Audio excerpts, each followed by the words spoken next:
dari jurusan Teknik Mesin kelas A, NIM 0305118183 Di sini saya akan menjelaskan seputar tentang mata kuliah getaran mekanik. Baiklah, langsung saja kita mulai penjelasannya.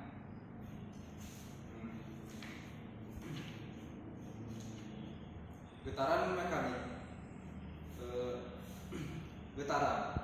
Getaran adalah gerak bolak-balik dalam suatu interval waktu tertentu. Getaran berhubungan dengan gerak osilasi benda dan gaya yang berhubungan dengan gerak tersebut. Semua benda yang mempunyai massa dan elastisitas mampu bergetar.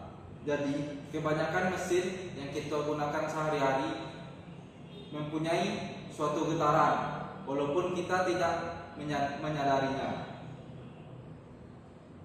Kebanyakan mesin dan struktur rekayasa atau engineering mengalami getaran sampai derajat tertentu, dan rancangannya biasanya memerlukan pertimbangan sifat osilasi.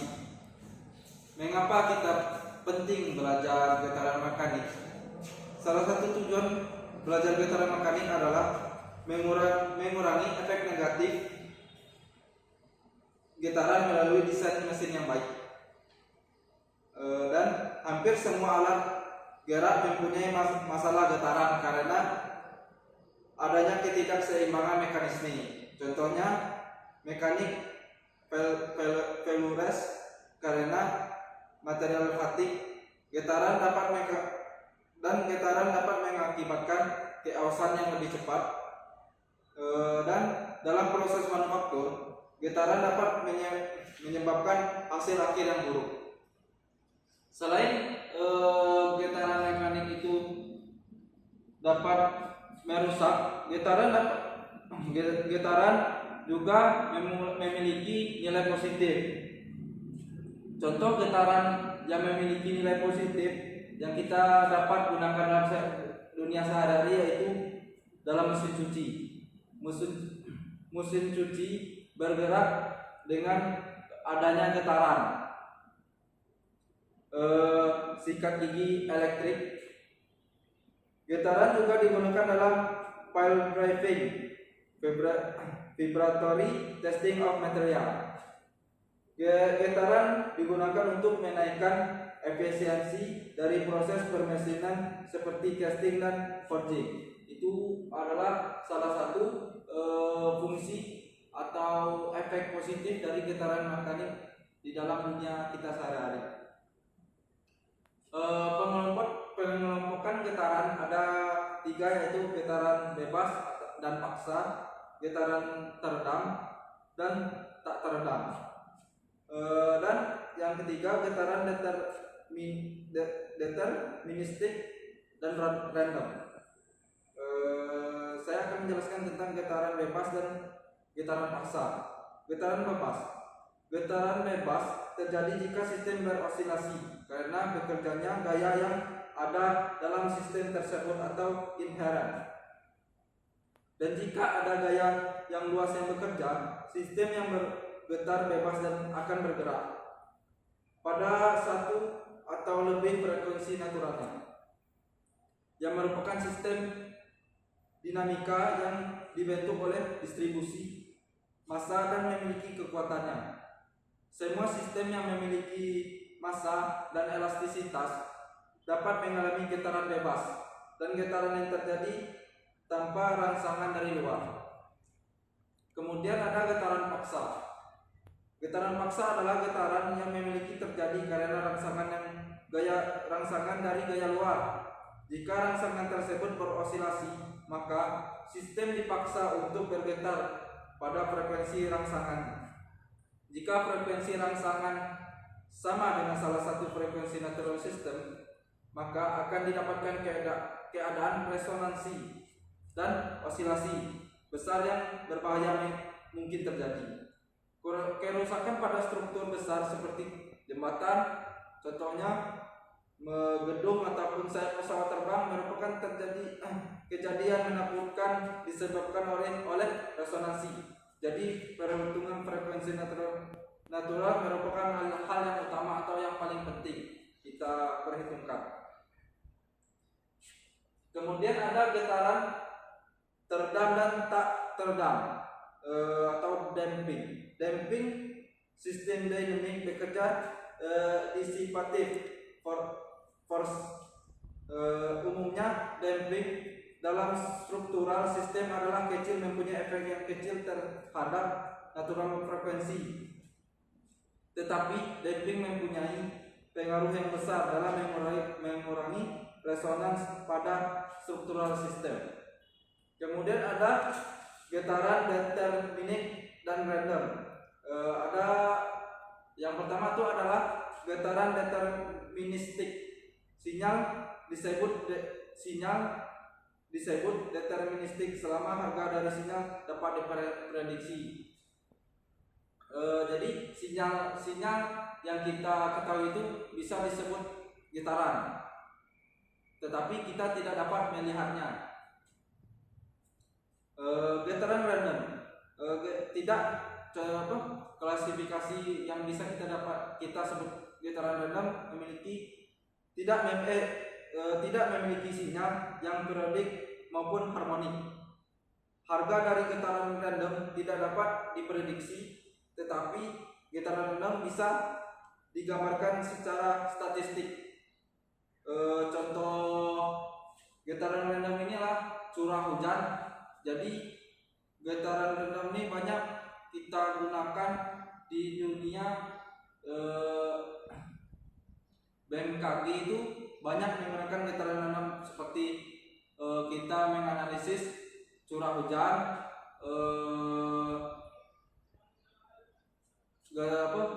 gempa bumi, bisa menggunakan getaran random dan ditulis secara bisa digambarkan secara statistik. Kemudian ada getaran bebas tanpa peredam. Pada model yang paling sederhana, redaman dianggap dapat diabaikan dan tidak ada gaya luar yang memengaruhi massa atau getaran bebas. Dalam keadaan ini, gaya yang berlaku pada pegas Fs sebanding dengan panjang peregangan X sesuai dengan hukum Hooke atau bisa dirumuskan dengan Fs atau sama dengan min Kx, dengan K adalah tetapan pegas. Sesuai dengan hukum kedua Newton, yang gaya yang ditimbulkan sebanding dengan percepatan massa, atau sigma F sama dengan ma sama dengan m x double dot sama dengan m d kuadrat x per dt kuadrat. Dikarenakan F sama dengan Fs, kita mendapatkan persamaan diferensial biasa berikut M double dot X plus Kx sama dengan 0. Baiklah, saya akan melanjutkan ke materi selanjutnya, yaitu contoh-contoh getaran. Getaran pada misalnya getaran pada bandul sederhana. Baiklah, saya akan menggambarkan gambar bandul.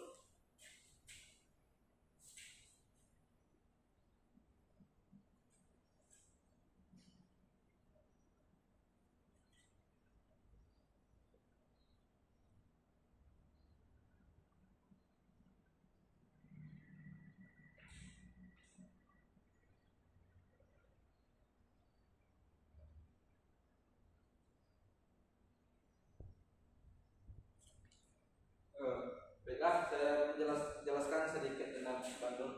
Bandul dapat kita temukan di mekanismenya itu dapat kita temukan di jam. Jam itu, jam yang besar itu yang biasanya ada di masjid atau di mana tuh. Terus itu menggunakan menggunakan mekanisme seperti ini. Tanpa kita sadari, bandul itu adanya terjadi getaran pada bandul. Jika gimana kalau bandul itu dibilang satu getaran?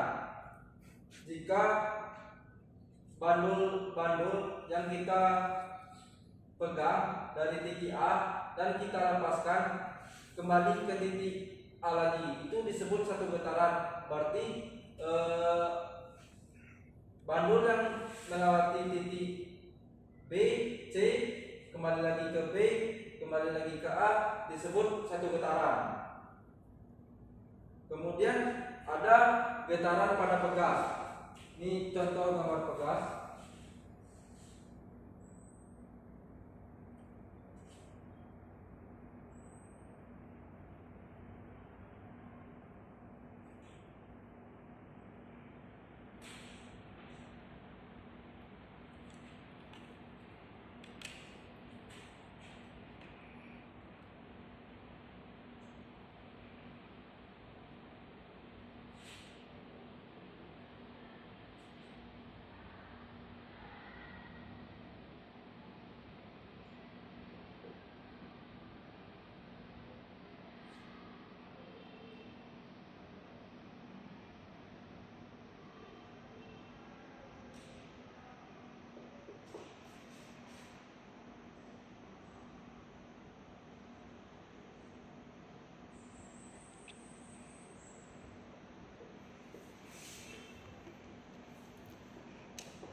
Ini adalah mekanisme getaran pada pegas.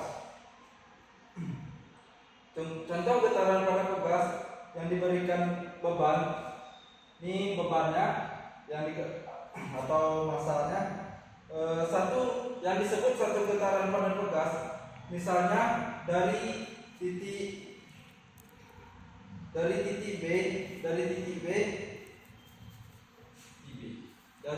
B, kita lepaskan kembali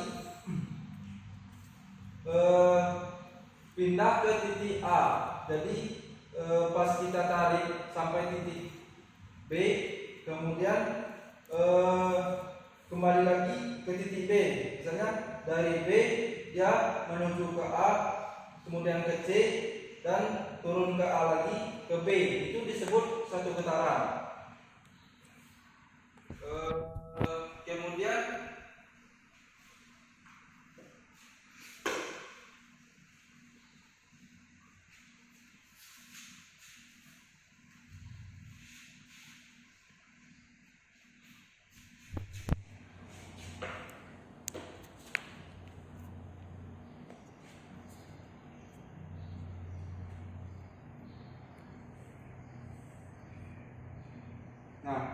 kemudian saya mempunyai contoh soal mengenai getaran. Sebuah contoh satu.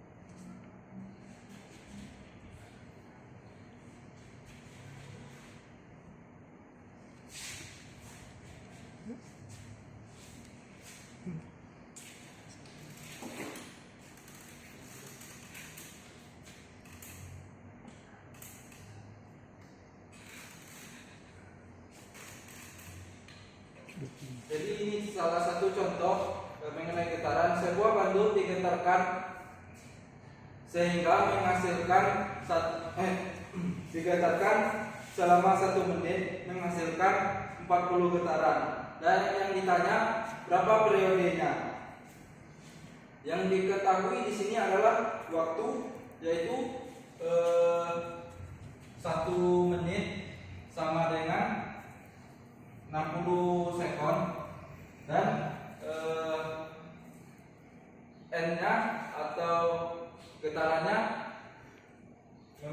N sama dengan diketahui 40 getaran. Jadi yang ditanya adalah amplitudo atau T-nya. Rumus amplitudo sama dengan T waktu per jumlah getaran. T per N, T kecil per N. Jadi T jumlah waktunya 60 sekon per jumlah getarannya 40. Kita bagi 60 per 40, hasilnya 1,5 sekon. Jadi sebuah bandul mempunyai 1,5 sekon.